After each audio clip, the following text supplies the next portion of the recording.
Hello, everyone. This is Will. Whoopsh. This is Alex. Welcome back to them. Welcome back to another episode of They Mostly Come Out at Night. Mostly. Oh. Sorry, I'm excited. I'm giddy. That's why I fucked up the intro. Subverted expectations. I did. Just like this movie. We'll get there. And as long as you subvert expectations, that's the most important thing. It is. It's also a film about family. And that's what makes it so powerful. I mean, a dysfunctional family, but family. There's many families. Yeah. Really, and family's what you make it, okay? You know? There's layers here, okay? You know, friends can be family. Just anything. And a group of, men and... Well, except for two of them, because they can fuck right off, but Well, they do. But they are also a family. Yeah, they are family. They're actual family. They're the only blood-related family in the entire movie. Oh. See what we're doing? Deep. We're cooking something. Deep. This movie was cooking. Okay. We're cooking. I don't know what it was cooking. I have no idea. There might be some things in there. Anyway, so thank you very much for listening to our podcast. We are on all these streaming sites. Mm-hmm. Spotify, Apple Music, all the big ones, right? All of them. We're everywhere. We're even on YouTube. That's our main source, I guess you could say. That's where a lot of people go. So if you like us and you like what you hear, maybe check us out on YouTube. Wherever. They mostly come out at night podcast. Go like, subscribe, do all that good stuff. And we'll keep putting out content. Yep. Free content for you to consume. Now, like today. I'd love to get monetized, but we'll still keep it free. It'll always be free. It's never going to not be free. Yeah. I assure you of that. I mean, this episode would instantly be demonetized because I swear I said fuck in the first 30 seconds. But you subverted the audience expectations. I subverted expectations, and I don't give a fuck because this movie is actually the last 7 minutes are cool. It's So we watched The Dark Power. The Dark Power. If you do want to watch this movie before we review it, go to YouTube and just search The Dark Power 1985 unrated, and it's from Swamp Rainbow. Thank you very much for whoever that is. If you ever listen to this, it was as best of a fucking copy as you could get. I'm sure this is the best the movie's ever gonna look. It is. Unless for whatever reason somebody really decides to clean it up, but I highly doubt it. This is some nonsense. Yeah, and it's another movie, so it's like the previous movie we watched in the sense that nothing happens for the first fucking hour. You say that like it's a problem. Well, in this movie, it's not. I'm just saying it. That's the only reason it's like the other. The only similarity is like the last movie. There's no deaths. But at least in this movie, there's things happening and ridiculous shit going on the entire time. There is prime stupidity. I mean, look, it's only an hour and 21 minutes. It's not going to waste your time. But unlike the other one, there is actually ridiculous shit going on the entire time. There is amusing, stupid shit and happening. Very wooden acting throughout the entire fucking movie. Yes, and it all looks like a public service announcement or an after-school special. It does look like a PSA. It really does. I swear at some point they were going to go into an exposition on how using drugs is bad or something like that. We got other expositions, though. Lots of exposition. Mostly about Toltecs and curses and... Yeah, so speaking of that, it does start with a scrawl where it says, the white man... Before the white man, before even the Aztecs. There was the Toltecs, and, they said to have, these strange dark powers, and they would, dig a hole to bury themselves. They'd bury themselves, but they wouldn't die. They would just collect energy from the earth. Until they would resurrect themselves or But something. My favorite thing is... I don't know if this is actual... we're not historians. I don't know if that actually... Don't go there. Do not even try to go there with this movie. Okay, that's fair. I'm guessing a lot of this I just is complete didn't. nonsense. I'm sure most of it is nonsense. I don't know enough to say if it is or not. It's just part of the lore of the movie. Yeah. So anyway, they bury themselves alive and suck energy from the earth, And until they can be resurrected. And there's a shaman, basically that's dying. well, the other thing is the opening text call is very dramatic too, because it just ends. Oh yeah, with, well it's like 5 exclamation points. it's like they do all this so that they can continue their evil and They're dark evil. and they had like 5 exclamation marks to evil, and it's just like, okay. It's Well, I that like kind of how movie. like they mentioned the power, and it's an exclamation point again Oh yeah. in the scroll. So But yeah, it's a guy dying. So a shaman is dying, and he is like the protector of the land, essentially, and he Yes. created this land to bring a bunch of like people from a reservation to like house them, basically, so free housing. At least in his home, yeah. Well, yeah, he basically created like a boarding home Yeah. for the Toltecs. Yes. And so he has all this like, Toltec, I mean, like ancient, like You don't forget they do the rosebud thing. they do. Yeah. He's like Toltec. And then he like drops a skull with an eagle on Because it. there's like a lawyer, there's a reporter there. It's edited really weird too. Like They're they just keep like jumping watching around. him. And yeah, he just Toltec and dies, and okay. I'm surprised the little totem didn't like roll out of his palm. No, he was still holding it in his Yeah. hand the whole time. Yeah, he's like Toltec. But yeah, he dies. His and then- dickhead grandson. Well, so you don't need to remember this guy because he shows up like Twice.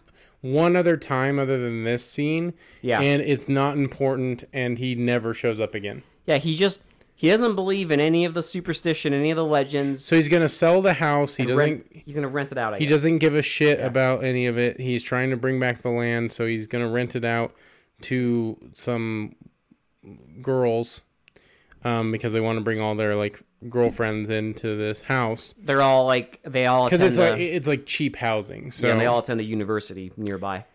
But the other important thing about him is that apparently he doesn't drive a car. Will he drives a boat?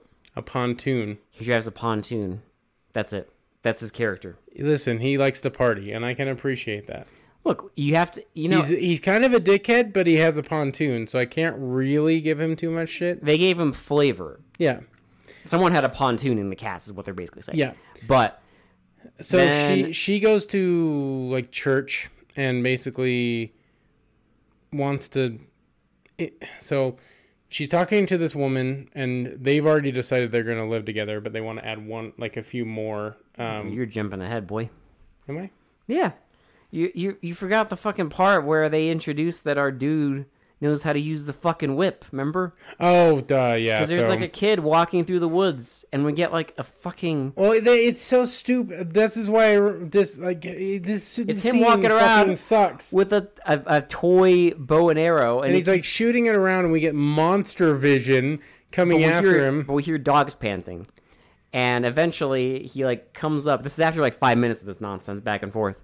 He comes up, and there's just like 4 dogs just chilling in the like trail. Yeah, and then he starts running, and they look like the friendliest dogs on Yes. the fucking planet. And they catch up to him, and, And then and you then see the whip.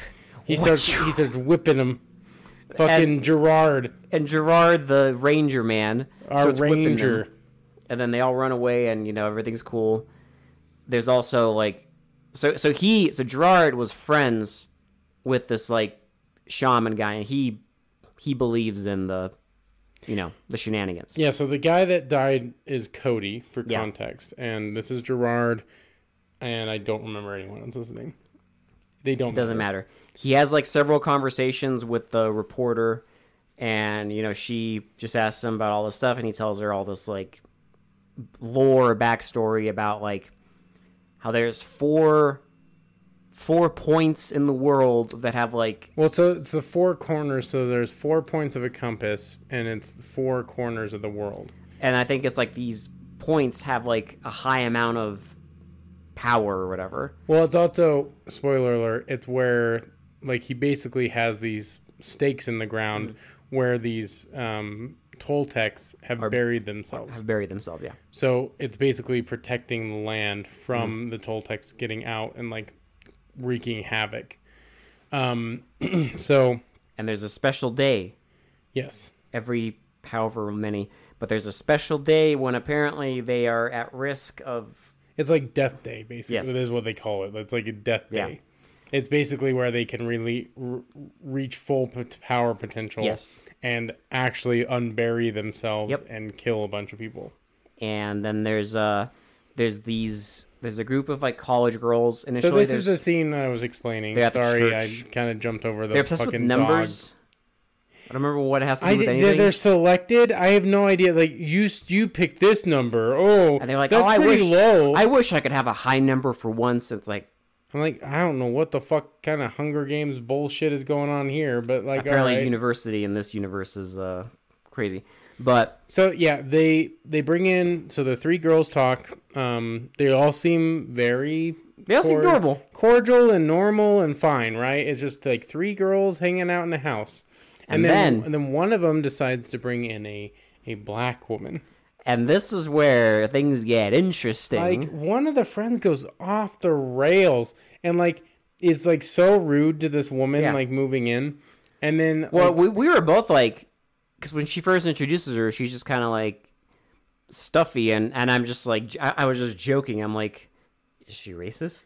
I'm like, I don't know what the fuck's going on. But... And then so she leaves, and immediately she's like, well, it's not like I don't like black people. I just don't want like them living here, and I don't want her. Because you get one in here, and then she'll bring all of her friends, and like, well, and then. It goes from like that where it's like subtle racism to just full blown, just like unapologetic racism. She just literally drops the hard R and just like is like, I don't like her at all. And we were just like, okay, and then she's gonna die. Yeah. And shocking, yes. Spoiler alert, she does. Not in the way I would have wanted, but there's one character who gets by far the most like over-the-top gory death, but we'll get to it. He kind of deserved it, though. I mean, he was a friend of the dickhead brother. Yeah, so... Rest in peace, Adam Driver. I guess we should go into that, too. She brings in... it's kind of skipping, but, like, basically, at a certain point, the fucking racist girl brings in her dickhead brother. Yes. To live with them through, like, a loophole. Even though they said that, like, it should be all women. But anyway... She specifically does it to annoy them. Yeah, so we get kind of like more just like character like things. They just talk a lot about... My favorite bit of character development, Will, is the dickhead brother who also, when he's introduced to the black roommate, he's also like, eh. And of course we were just like, is he related to the girl? Yeah. He is. My favorite bit, a Confederate flag. Yeah, my favorite bit though is he has a fucking Confederate flag in his of course in his room. And that is character development there. Exactly. So we get the interviewer. So like the interviewer lady for like the news interviews the ranger guy about like if he actually believes all this like stuff, and he's like, well, I don't know if I believe it, but Cody really believed in it. So, and I want to like respect him and his legacy basically. So he's like going to honor him, and like, I guess at a certain point he's going to collect all the stuff, but hasn't yet. It's just in a room in a house. It's in the magic closet, okay? Yeah, so when they take all the stakes out of the ground, which is stupid, They're all conveniently there on the wall, though. Typical horror trope, you fuck around and find out, right? Like, you don't believe all this shit. It's literally at some point they even mention, because they go through, they go to the library, and some kid there, gives them a book, and they even tell them that it's classic. Well, they talk more about the... It's like he says when they built these houses, they paved over like an ancient burial ground. It's like, yes, I've seen The Simpsons. Yep. But this predates that. But again, it's like all there, and the Cody, he knew the danger of Which is why he was protecting everything. Yeah. He knew the danger of this land. That's also why he went out of his way to... I think they mentioned that he took a lot of the land surrounding it so that they wouldn't build like other houses on it. Yeah. Because it's, again, sacred, cursed Indian burial ground or whatever. In the meantime, there's all this fucking shenanigans happening at the house, and you're just and it's just goofy fucking insane nonsense. The typical like gym rat girl, like who is always working out in like the skimpiest clothing possible. There's maybe one scene in the movie where she's not. You have the racist girl who they don't show a lot because, you know. Because once they give you the fact that she's racist, it's just like, there you go. Like kind of forget about her. You have the one of the main women and then like the other main woman like just talking a bunch. Like while the dude is like being a dickhead and well, he like keeps walking in on them like naked and acting like it's like totally fine, and he's not like he's not a total fucking creep. He's like the gym rat sticks his head in the toilet.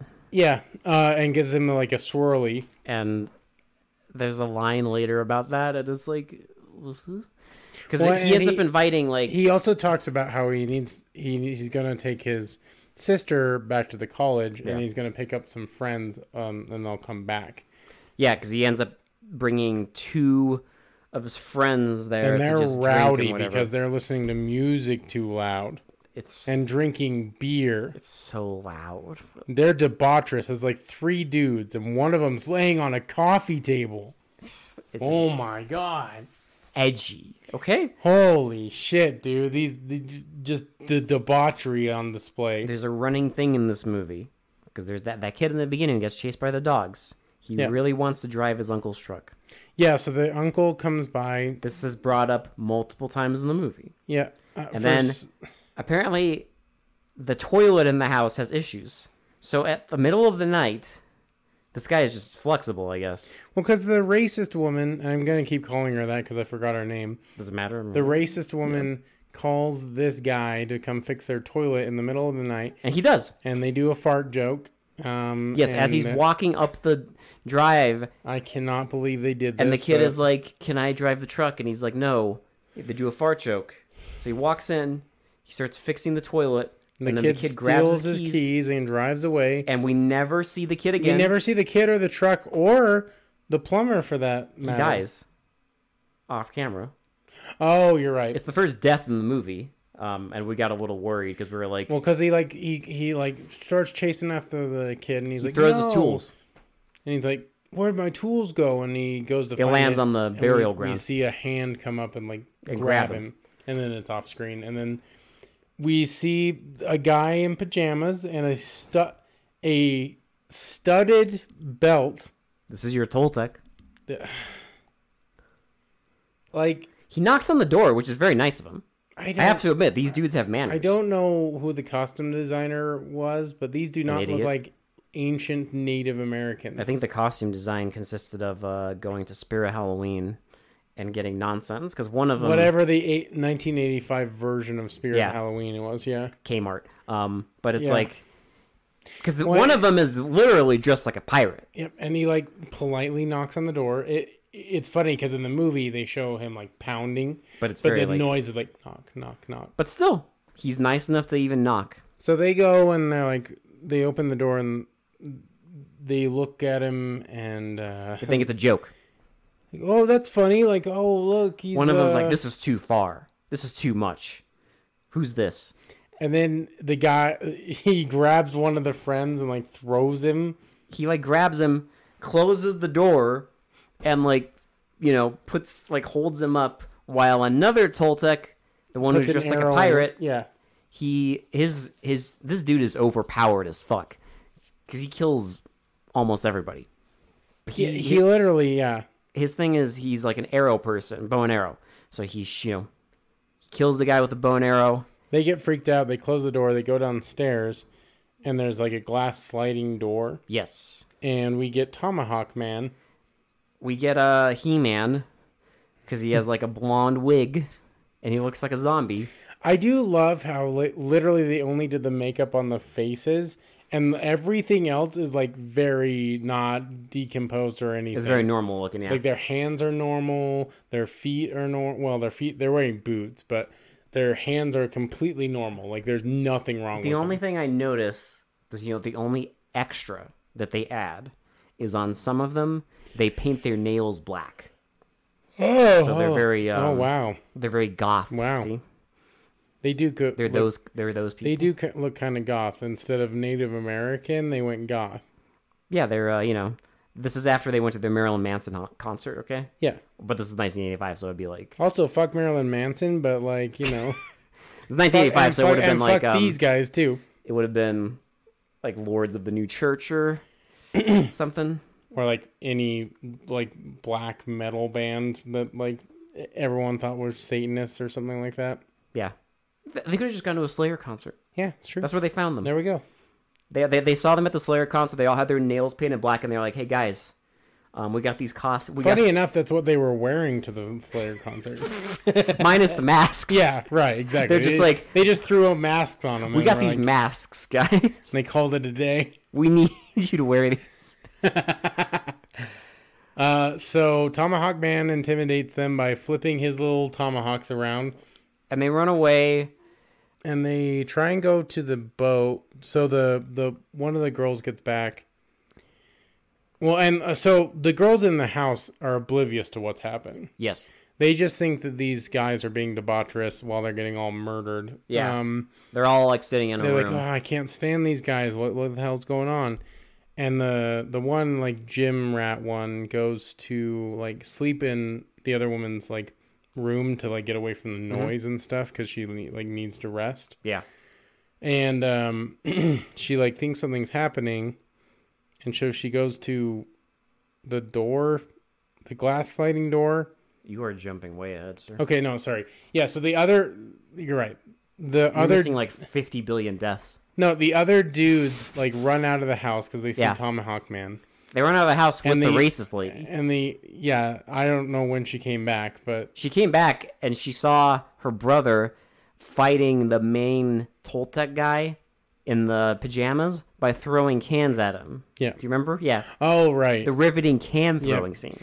And so Tomahawk Man is chasing the other guys around. The bow and arrow guy like kills one more of them, I'm pretty sure. I know he hits the racist girl in the arm. He hits one of them in the leg. And then one of them in the head. Yeah, I know one of them does.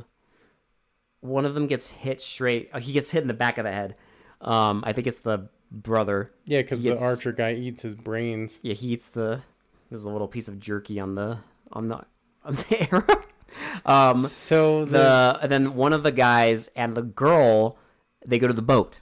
Well, so remember he gets trapped in their room for a minute and is like, hey, there's some crazy guys like out there, and they kick him out. Well, and they think it's a joke, and they're like, I'm tired of your they don't shit. think it's funny. They kick him out, and then he runs with the one racist woman, and they go to the pontoon. This is after they've been shot with the arrows. Yeah. But they go there. They're like almost about to escape, but they forgot to like reel in this little tiny rope. Because they use a stick to push off from shore. And the main Toltec guy starts pulling them back in. Slowly.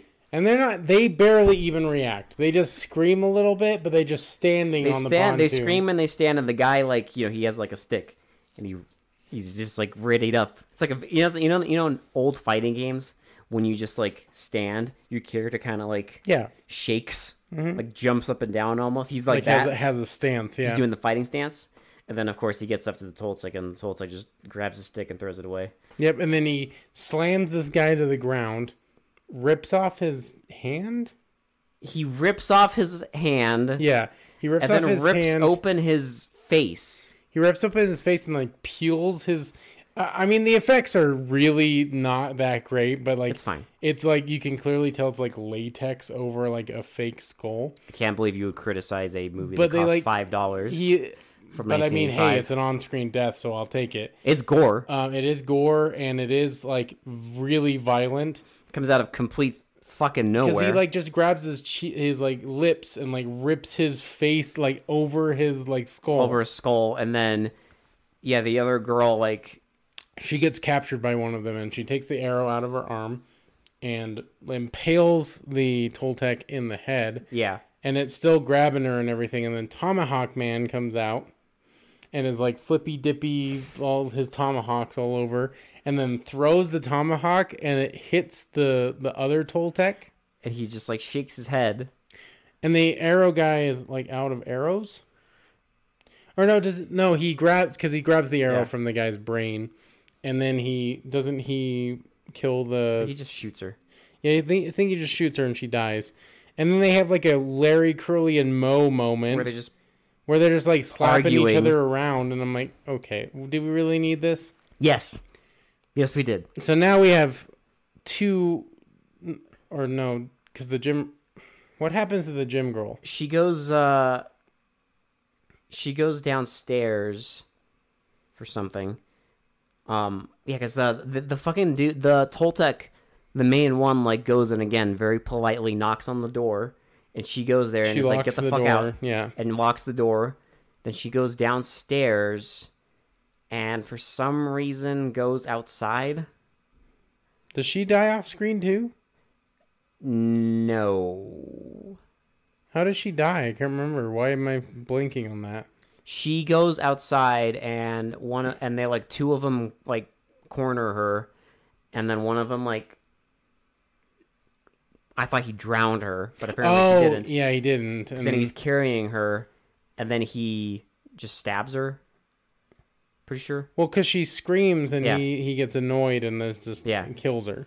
I also forgot there's a guy who he got his throat slit. Remember, with the world's most dull looking blade. The dull, like, because they tried to recreate like one of those like it's like made of stone. It's like a stone blade. Yeah.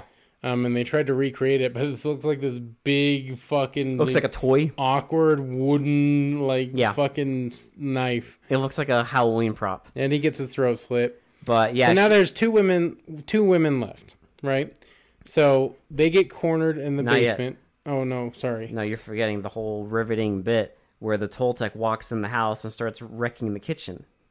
Oh right, he starts like drinking the wine, and it like cuts to them getting super annoyed because you just hear like him dropping, like crashing, and like all this stuff. And then eventually they're like, "Crap, we don't have renter's insurance. We got to get the silverware. I paid a lot of money for this silverware. I cannot believe this is an actual." So they go eventually. Yeah, one of them goes out there to grab the silverware and gets sees attacked. One of the Toltec guys and thinks it's one of the guys in a costume, and tells him to like fuck off. Goes back in the room, and then they all like attack, and they realize like barge in. It's not a joke, and they're protecting themselves with this precious silverware. Yes, and then they get out of the room and they try and go out like the main door, but there's another Toltec guy there. So they go downstairs to try and get out the sliding door. No? They get cornered in the room, and then they're all cornered. Oh, and then they run. They're all surrounded. All the dudes are pointing their weapons at them, and then... Oh, yeah, the whip guy. Yeah, Gerard comes back. He comes in. He shows up. And he's like, was it feel my whip, or... What was it? Feel my whip, you son of a bitch. And he fucking whips away their weapons. And they Then they run out. Sorry, this is where they run out of this is where they start running. And they go downstairs. And he's like whipping. And he's like, fending him off. And then they like overpower him and just gently push him to the ground. They gently push him to the ground and he's knocked out. Gets knocked out. And then they... Remember when that happened? Like, I was like, yeah, hell yeah. And then he gets knocked to the ground. I'm like, oh. Oh. Okay. Yeah, and then they're downstairs. So they're all getting, like one of them's on the pool table. One of them gets cornered into, like, the magic closet. The magic closet. And she's like, screaming, and she turns on a TV that's... This little tiny radio TV that apparently has been plugged in the whole time conveniently. It's still plugged in. And she turns it on to the exact fucking moment in the news broadcast where they tell them what to do. Because it's like explaining that it's like Death Day, and the only way you can... If you are surrounded... It is said that the only way you can protect yourself is with the eagles, like the eagle daggers. And they're like right above her fucking head. There's 4 of them right there. And yeah, she stabs one of them in the head. She stabs the other one like in the throat. Another one gets stabbed in the back. Well, so we should also explain, we forgot to explain, Gerard has a special whip now. Because he did try and give it to one of the women as protection. Because he said Cody used this whip to ward off evil spirits. There's like... It's like... He said it's made up of herbs from each of the 4 corners of the world. Yes, that's what it is. So that's what's on the end of special. it. So it can fend off evil spirits.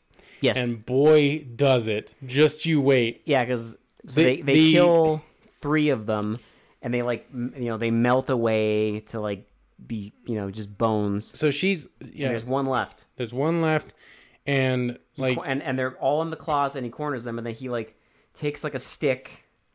Well, no, he has he takes it's like a javelin. Yeah. And he's gonna stab them with it, and of course Gerard comes in. Well, that's after he knocks the last eagle. Yeah, he's like me. He's just like eagle knife. He just knocks it off the wall, and then Gerard the woman literally is like, "Oh no, we're doomed. There's no one that can save us." As they're throwing empty cardboard boxes. And then after she says zombie, that, our dude, the grandpa, there is someone that can save them though. He wakes up. Gerard. He wakes up and makes his way downstairs, and he whips the javelin away. And then he's like, so then the zombie, take this outside. The zombie grabs the other whip hanging in the room, and I am not kidding you when I say this. The next 3 minutes are some of the greatest filmmaking, fucking cinema I have ever seen. Yeah, he tells I them... want to see this 3-minute scene on the biggest screen possible. In IMAX. It deserves to be in IMAX. I want crisp, just for these 3 minutes. Now, for the rest of the movie, it doesn't matter. For these 3 minutes, I want crisp, 8K definition, just fucking blasting my eyeballs with this fucking scene. He tells them, let's take this outside. He literally challenges the fucking last Toltec zombie to a duel. To a duel with whips. And they, like gentlemen, walk outside. They stand a few paces from each other. And then he tells the 2 girls, take a hike. This one's mine. And then Gerard, instead of just doing a typical whip duel, he decides to be the snarkiest, sassiest fucking action hero possible. Because instead of just grunting and shit, he's got catchphrases. Gerard's not like that. He's got catchphrases. Okay. They start going, and he's just he's like, this is my weapon. He's like, I'm the master here. I'm the master. You can't do oh, I wonder what you'd look like without a nose. And then he whips off his nose. Yeah, he's like, came 1,000 years for this. I'm gonna send you right back. Well, no, he's like, you're telling me you've been around for 1,000 years and you can't even use this weapon? You can't even use it. We gotta do something else, man. If you can't even use it, it's just literally, it's for 3 minutes, he's just being sassy as fuck to this zombie as they're whipping each other. And it is, no lie, I lost my shit. It's incredible. He takes his nose off, and then they they think of those classic sword duels in those old movies, with a whip, but with a whip, and they even go upstairs. Yeah, the dude tries throwing trash cans at Grandpa and does nothing. My favorite thing is that Grandpa doesn't even get hurt. At no point does Gerard get hurt at all. Not even a single scratch. He doesn't even look like he breaks a sweat. No, because you know what? He's a badass. Because he's the master of Forget this weapon. Action Uncle Summer. It's Action Grandpa Summer. Okay? Gerard is the fucking man, and we all know it. They built this up for the whole movie. And I am here for it. If oh my god. This 3-minute scene is so fucking good. I can't believe I witnessed I this. can't. We will never see anything like that again. That's true. Ever. That is 100% true. It is as shocking as that episode with Jesus Christ versus the devil at the end of the movie. The power is coming. We will never witness that in cinema ever again, okay? It's just one of those shocking things that happens. It's just one of those things that you just like, your mouth is agape and you just cannot believe you're witnessing it. You're just watching them literally film two fucking goons having a whip duel. I am legit making a t-shirt of that. I don't even care. Oh my god. I am doing it. Feel my whip. Feel my whip, you son of a bitch. Oh, you think you're bad. He like falls him up the stairs, and then he's like, he's like, I'm gonna take that thing away from you. Then he rips his arm off. Yeah, he just rips his hand off. Like, oh, looks like you're coming apart. And then like Cody was right. This is special. Seriously, he can't help himself. And then he like wraps the whip around the Toltec's head and like pulls on it. He's like, come on. And then he rips his head off. And it rips his head off, and you just see him standing triumphantly, like putting his whip away. And then it's the next day, and he's just doing a narration monologue of like, you know what, Cody, I miss you. You know, the town is better now that we know that like we have to protect it. Yeah, we know you were right. You know, I think you were there by my side. Somehow I think you were there. Yep, and then I hope you're going to still be there through all this.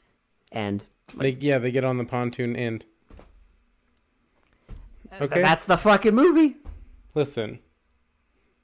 Again, I was okay with it, right? Right. But those 3 minutes, that blew my mind. I don't even know. Like, we waited the whole movie for that. And it's worth it. Like, I mean, if we didn't get that, I would have been very disappointed.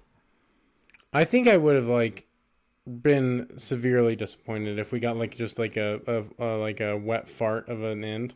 Yeah, if where like, it just like limp noodled like the fucking his whip powers, because they built that up for the whole movie that he apparently knows how to use that because we saw him fight some dogs off screen. They did not disappoint with that though. No, I love how snarky he is the entire time he's battling this ancient demonic spirit to a whip off.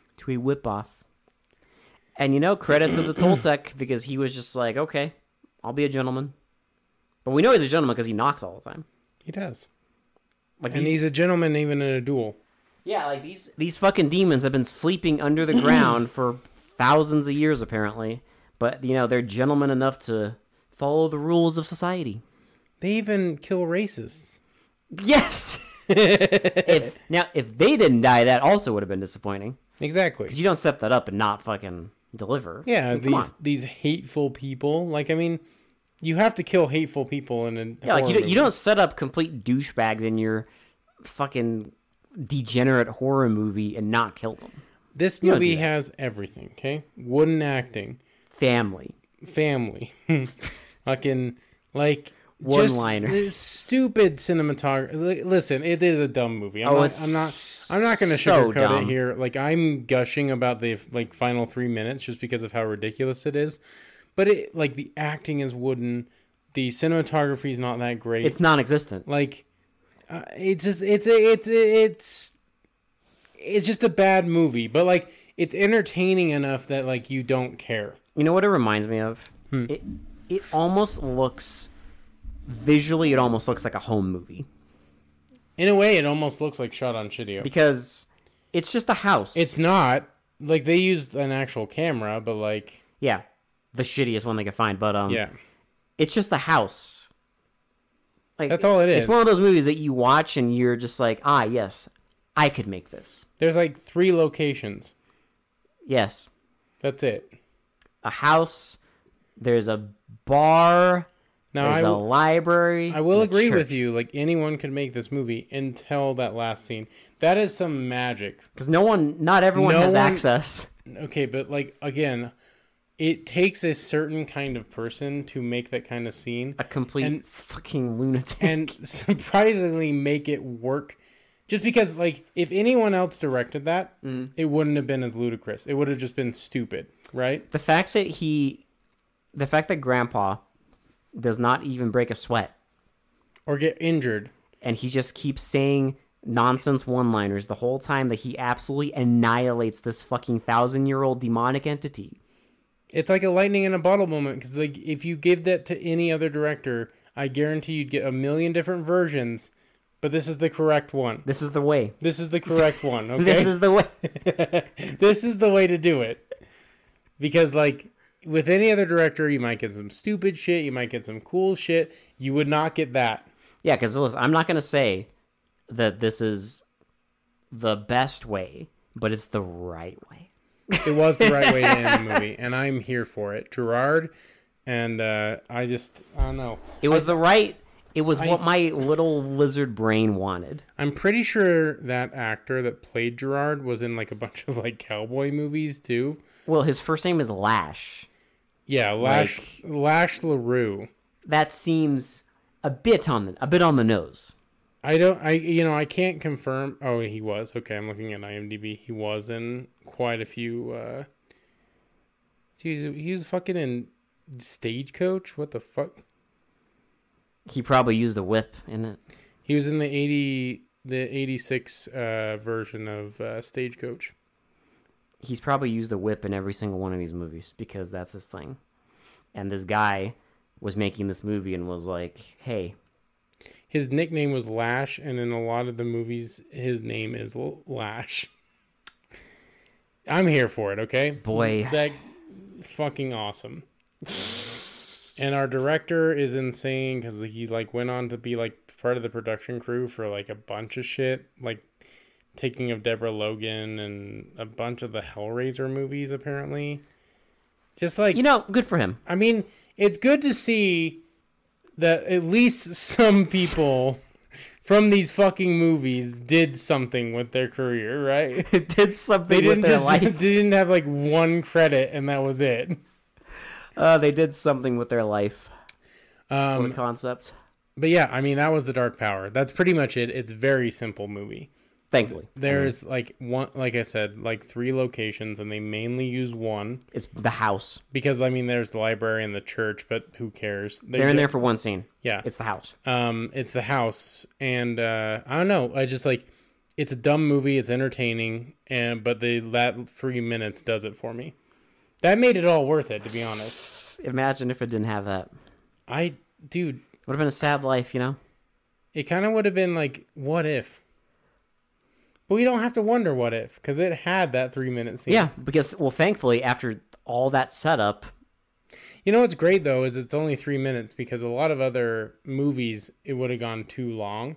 Yeah. Where it's like, if it lasted longer than 3 minutes, I think I would have gotten annoyed, because I don't know how much of that I could have taken. It's fair. But it was the perfect amount, where it's like, it's not annoying, and it's highly entertaining. Yeah. And it's like just pure fucking like cinema magic. Pure fucking nonsense. It's amazing. So I guess we'll go to Shitty to Pretty. Honestly, like until that ending, I was gonna give it kind of a mid rating. But I'm weird, so like if it has that ridiculous, we always talk about this. It's every single time. Entertaining movie. Now, if you lean into the ridiculous, that helps. That helps a lot, because you can be a stupid movie and have one ridiculous scene and get pretty high marks from us because it's all entertainment. As long as the remaining parts of the movie aren't like offensively stupid, because you can go too far. You can lean too far into the ridiculous and just be stupid as fuck, or it's just annoying. Yeah, where you just like don't want to watch it at all. Where thankfully this is not that. No, this is very watchable. It's very enjoyable. I had a really good time watching it, to be honest. So I'm going to give it a pretty high rating. I know this might be extreme. I'm going to give it an 8. An 8. Damn. I know it's pretty high for this kind of movie, but Listen, that Yeah? that 3-minute scene literally gave me so much joy that I think it deserves it for me. Because we're going off pure entertainment, right? For anyone who's new here, we do Shitty to Pretty where it's like it's entertainment value. It's not rating. Like if we were actually rating these movies, they'd all get fucking low. Why do you think they have a 3? Why do you think this movie has a 3.3 on IMDb? Yeah, some pathetically low rating. Like, of course it's a stupid movie. It's fucking dumb. But if you want entertainment value and you're drinking with some friends and want to watch a stupid movie about some grandpa fighting an ancient demon, this is what you watch. This is what you get. This is what you need. See, I'd give it a 7. Okay. Because it is very entertaining, and like, don't get me wrong, for this kind of fucking movie, a 7's that's not a bad. No. Because it is very entertaining. I think the only thing that kind of brings it down for me is there's like that first chunk. I'm not going to say it's unwatchable because it's not. I mean, obviously, if it was unwatchable, then my rating would be like a fucking 4 or something. Yeah. But it needed a little more spice, so to speak. I agree, but like honestly, I just think that like that scene shot it into the stratosphere for me. Clearly. Because honestly, it's a mid movie. Like, yeah, without the last like sequence being so kind of ridiculous, it's a fucking mid to like low tier movie. But since that happened, I can give it a higher score because that made it all worth it for me. Yeah. If it didn't have that scene, it probably would be a slightly lower than mid movie. Yeah. Probably. Maybe. I don't know. But if you can get through the first like 50 minutes where it's like kind of nothing happens, there's a lot of weird, stupid dialogue and there's a lot of exposition, a lot of just bad filmmaking on display. Yeah. It's really rough for the first 50 minutes. If you can make it past that, I promise you the last sequence you will find something stupidly ridiculous. If you can make it through the strangeness, you can make it through the first 50 minutes of this. Or maybe my brain's just broken and it really is just a fucking stupid movie and I just gave it way too high of a rating. Both of these things can be true. Yeah. It could be a stupid movie, and it could also be an 8 out of 10. After watching like 200 plus of these fucking movies, I'm like, this is my main form of like movie watching now. But this is so pure. It is. It's the joy. It is. And this is a pure film. And again, we will never see anything like that ever again. No, you never will. Never. That is a one and done. I mean, if someone else... That is an all-timer. Even if we see something similar, it's not going to be that funny. No. I'm not going to lie. We were losing our shit. I'm still laughing about the feel my whip, you son of a bitch. Like every single line, we were losing our shit. I love the wonder what you look like without a nose. You're falling apart. Looks like you're falling apart. Cody was right. This is special. I am sad he didn't give out a let me whip you into shape. I'm honestly shocked we didn't have more puns. I know, right? Like, would that have been too easy? Was that the problem? It would have been too easy. Let me whip up some pain for you.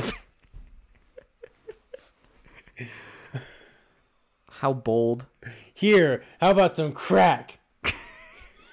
Jesus Christ. How bold, dude. Jesus. Some fucking demonic entity shows up. That's how fucking up. stupid this movie is, though. And you're just like... I'm surprised they didn't I'm the master with this weapon. Yep. Just this fucking this chubby grandpa coming out and just like fucking showing this zombie how to fucking whip. Not even breaking a sweat. No big deal at all. He showed him how to whip. Whip. The only other thing I want to say is that on the end credits of this, they listed... The Toltec Boogie. They listed a song. No, I don't know where. I don't know where the fuck in the movie this was. The Toltec Boogie was. But that is going to live rent-free. I'm not watching the movie over again to see where it was. I'll watch that last 3 minutes, but I'm not watching the movie to see where the Toltec Boogie came in. But that made us lose our minds too. Yeah, that is kind of living rent free in my head, unfortunately. The Toltec Boogie. Because that is just so unspeakably stupid. Holy shit. Yeah. Kind of like this whole movie, but you know what? Thank you. Thank you, Dark Power. Thank you for being so unashamedly stupid. Who was the director? Phil Smoot? Phil Smoot. Phil Smoot. My other thing in the beginning, I was like, did the old man write this? Because there's so many lines of people being like, oh, you're so awesome. You're so badass. So we have a director and writer, Phil Smoot. But no, the old man did not write this. No, he did not. It was Phil Smoot. I'm surprised. I was shocked. Only a person who was writing the script themselves would write that kind of ridiculous shit. Yeah, like... Maybe he just had mad respect for Lash. Was this like his dream? He was like, I gotta work with Lash? Oh, fuck yeah. I'm gonna have him whip. Oh, dude, I'm gonna have like a 3-minute scene where he's just giving this fucking demon what's for. Just fucking, like, serving his fucking lashes. Like, fucking just whipping the shit out of this demon. Was this Phil Smoot's, like, lifelong dream movie? I want to see Lash whip a demon. This is it. Yeah, this is his dream. This is his dream movie. You know what? Thank you, Phil Smoot. Yeah, thank you for letting us see your lovely dream. I'm glad we got to see your dream come true. Lash whipping a bunch of fucking zombies. Holy shit. Oh, God. Go watch The Dark Power. It's on YouTube. It's completely free. I think that's all I got to say. That's it. Yeah, so... yeah, thank you. Thanks for listening. For They Mostly Come Out at Night, this has been Will. This is Alex. We'll talk to you all later. Bye. Bye. I do this is special. I'll break your face just like I break the sound barrier.